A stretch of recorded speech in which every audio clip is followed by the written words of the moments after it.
Dr. Rod Porter. Sit back, grab a cup of coffee, and explore some of today's most pressing educational issues through the experienced eyes of leading education personalities. Welcome to Coffee.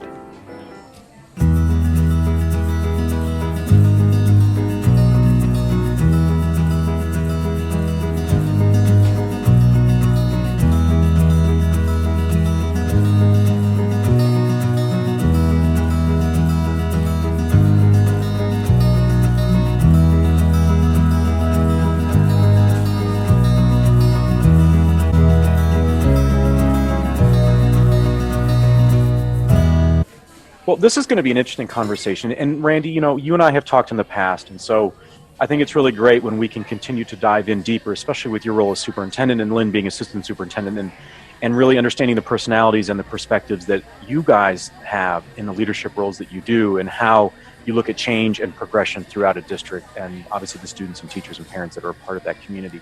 I wanted to talk today about your look at the profile of a graduate. I know that's been a program that you guys have taken on, and you've seen some really interesting things through the journey. So help anybody, help the audience understand really the impetus for this profile of a graduate and how that started.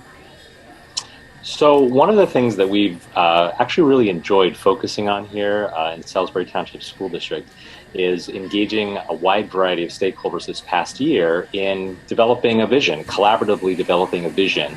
And there were two components to this process, and the outcomes of that process was this idea of the profile of a graduate, where we were trying to establish a set of knowledge, skills, and dispositions that we would like our graduates to walk through the door at the end of their 13 years here. What should they know, be able to do, and what kinds of beliefs should they have? So we collaborated with a variety of stakeholders on that, as well as what do we believe is the best learning environment that's going to get us to that vision. And so it's been a really interesting process by which we've engaged a whole bunch of different stakeholders and kind of addressing some challenges in hearing all of those voices. So I think I'll ask Lynn to talk us through a little bit of that process. Sure. Sure. So, we started with talking with teachers, and we actually connected with Warren Berger, the author of A More Beautiful Question, early on in our journey, and we started asking some questions. So we started to ask some focused questions about, what do we want learning to look like? What do we want our classrooms to look like? And we asked that question to many different people. So we used Question Week actually as an impetus to get us started as well, and to continue some of the momentum that we had. We also asked students. We talked with students about in an advisory council. We met with them 4 times, and we met with elementary students once a quarter, secondary students, and middle school students, and we asked them some pretty focused questions. One session we talked about what are some of the content ideas you learned in school, what do you learn out of school. We talked in another session about creation, what kinds of things do you create in school, what kinds of things do you create out of school. We spent a session talking about the user experience, what does it mean to be in Salisbury Township School District. We also did a Lego challenge with students and processed a design challenge and iterative process. So we got a lot of data from students about what our classroom should look like, what kind of learning students should be engaging in, what kind of skills they think are important as they graduate. So that was one data source.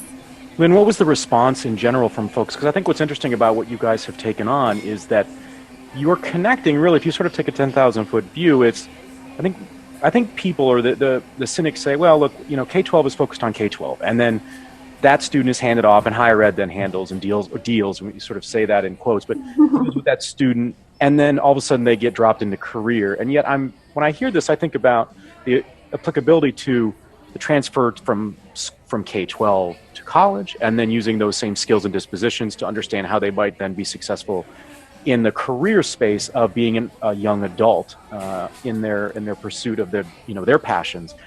Help me understand just the reaction that you got from people when you were looking at these things. Because when I'm looking at it, right, skills, knowledge, literacies, dispositions, that's a really thoughtful sort of holistic look at a student when you're thinking about it outside of even just what did they get on a preparatory sort of examination that sort of demonstrates skill acquisition and these sorts of things? I mean, what was the response? Mm-hmm.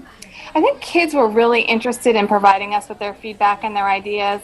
And ironically, they talked a lot about the types of skills, working together, collaboration, some of those common 21st century skills. They talked more about those kinds of skills and lifelong skills than they did about actual science content or reading content. You know, they certainly... Smart kids. Yeah, they certainly talked about financial literacy and being able to manage a budget. And, you know, it was interesting. So the students were very insightful. Their feedback was really valuable.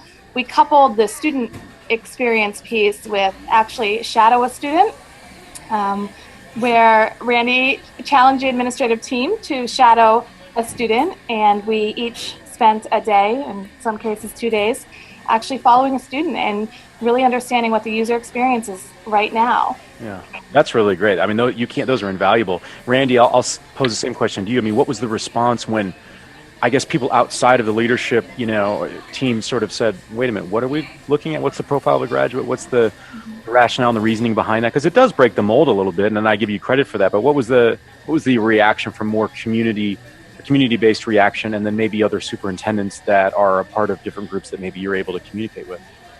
Yeah, I think what's interesting is the same sort of thing that we heard from students, we heard from the adults as well, even the teachers too. The conversations were not about necessarily the content or what you would think would be sort of a traditional frame. When we framed it as what kinds of things do our kids need, will our kids need once they leave here, a lot of that stuff that's in the traditional frame of education sort of fell by the wayside, and a lot of the conversation fell in that realm of skills. And I think if you look at the way that, and this is what you see is just a draft at this point, and we're looking to create more of a visual representation of this, but we intentionally put the skills before the knowledge, because that was really where a lot of the weight of the conversation occurred. Mm-hmm. And the skills, and then, you know, certainly we want to value that content, we want to value that knowledge, but it was really kind of fascinating to see how that unfolded, how the skills became really the meat and potatoes of the conversations that we had. And I think what also is really important to know about this is for us, this is just like the initial step. While it was a lot of heavy lifting this year, because we had a lot of conversations with people, even more heavy lifting is going to happen next year when we say, okay, so how do we execute this? If this is our vision for the classroom, and this is the ultimate endpoint in the profile of the graduate, how do we execute in the classroom? How do we actually bring this about? And that's going to be a multi-year endeavor, and that's going to have lots of different layers, and there are going to be, you know, lots of leadership responsibilities all across the organization, from central office to building principals to teacher leaders, department chairs, grade levels. So developing an understanding of what do these terms and these things that we've been talking about, developing a richer understanding, and then starting to develop action plans. How do we execute those action plans so we finally get to that vision at some point? And we're shooting for 2020. That's our goal, and we want to see, you know, how far we can get. And it's going to be our leadership challenge to move our organizations and our stakeholders to that point. What throughout this process over the last year, what was different or sort of an unexpected outcome that you just couldn't sort of as a group forecast in the beginning, that became sort of a happy accident or surprise when you were collecting all of this data? Or were there any elements that sort of came out that surprised you, and either it was good to know, but it was also hard information to take in as well? I don't know if I can think of any necessarily surprises. I think maybe it was pleasantly surprising that many of our groups said the same things. The students, the adults, the leaders, the community members, many of the skills and knowledge and attitudes. Empathy was one that came up often, and reflectiveness, the ability to be reflective, and respect. You know, many of those qualities transcended all of the stakeholder groups. So I think that was pleasantly surprising. I'm trying to think if there was a sort of a negative surprise. I wonder too if maybe the lack of surprise, or if the only surprise was that the conversations had a theme of a common theme. Oftentimes, if that's because we've been having at some level these kinds of conversations for a while, and I think that this was a year of much more intense conversations, much more engagement from a variety of stakeholders, and had we built a base of common vocabulary already, and this was just sort of an extension of that conversation and a deeper, richer part of that conversation. So yeah, and that's always interesting to me because one of the things we talked off air about was the vision piece, and I think that there are lots of challenges in leading districts of many of different sizes, and oftentimes it can be hard to align and stick to a vision, and we hear that from so many different folks because of the different variables that are sort of that they're dealing with and challenges in managing and those sorts of things. So, I think it is interesting to sort of see where the commonality is, and that can be a pleasant surprise. To your point, Lynn, I would ask you then, from what you have learned over this year, how do you see it impacting sort of the ongoing professional development or tweaks that you might make in supporting educators within the district to help support the profile of a graduate? So ironically, we're starting this tomorrow with our leadership team at our retreat.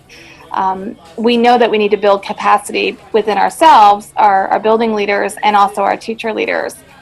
This past year, we used a team of teachers that we identified as Innovate Salisbury. And these teachers worked with us to help establish the vision, but also worked to investigate what we called an uncommon dot. So something that is not yet the norm in education that we think has potential to help students build these knowledge, skills, and dispositions. So these teachers worked on projects and did a great deal of learning alongside us while we talked with all these authors and read all of these resources.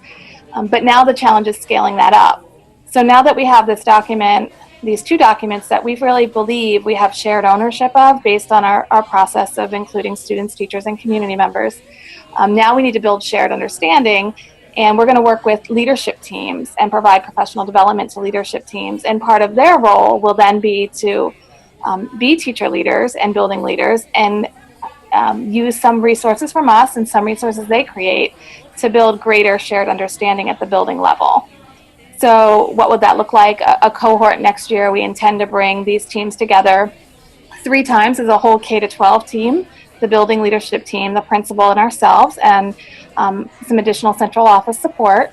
And then between those 3 face-to-face meetings, hold some action plan team meetings where we'll work directly with the building leadership teams to create their action plans, to provide them with resources to help them so that they're prepared to roll out and support teachers and colleagues and take risks and make mistakes together and learn as a group. Key point. So this first year we own that, and the second year we want to share that ownership. Yeah, that makes sense. Randy, from your perspective, how do you see this expanding out? Because, look, I'm not in that district, so I can say, wow, I'd love to see that in even my local district or in districts that I do know fairly well. Do you see this as something that could be replicated by other districts for superintendents that might be watching this interview that say, wait a minute, we never thought about it in this way? Like, it sounded interesting in concept, but we never moved it forward like you guys did. Do you see this being something that could become viral? I actually think it is definitely very replicable. And one of the ways that we approached this whole visioning process this year was around a particular constraint that we had. And that constraint was we knew that if we did the traditional sort of strategic planning where we all met for a half a dozen 3-hour sessions at night, that we weren't going to get a whole lot of involvement. So instead of having people come to us, we went out to all the different stakeholders. We had coffee and conversation sessions. We had specific sessions where we invited our leaders as well as some community folks to come and work on this. So it wasn't like we tried to do it all in a very compressed set of time. This was really a year-long project where we did what Lynn talked about earlier with the students.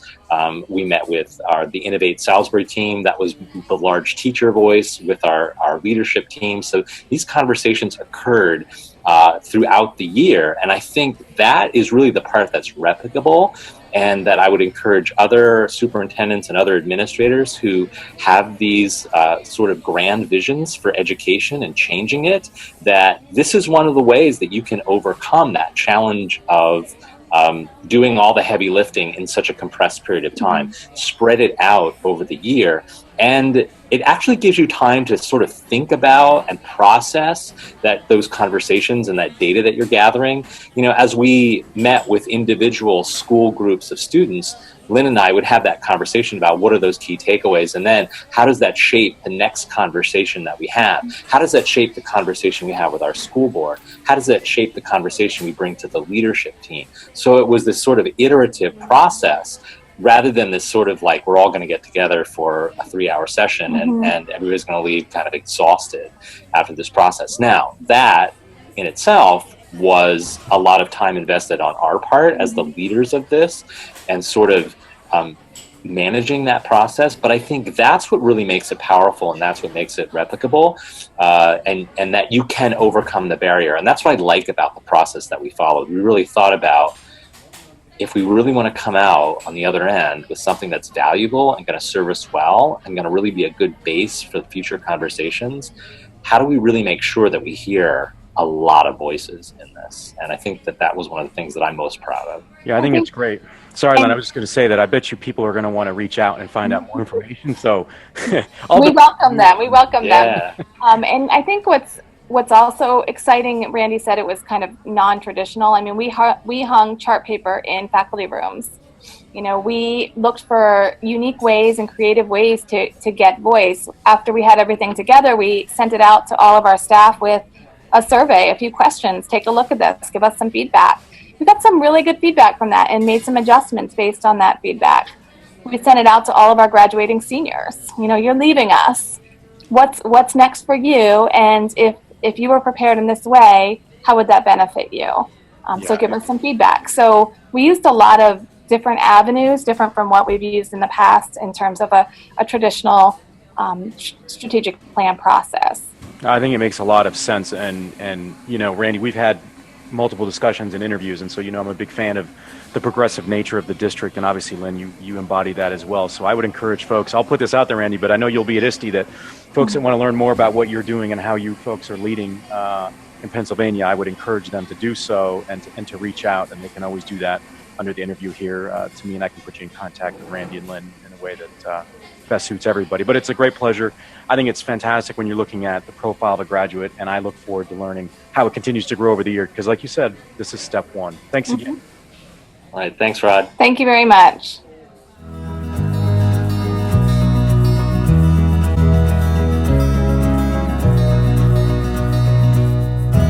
Join us for our next cup of coffee as we continue to have conversations in education that matter to you. I'm Dr. Rod Berger, and this is Coffee.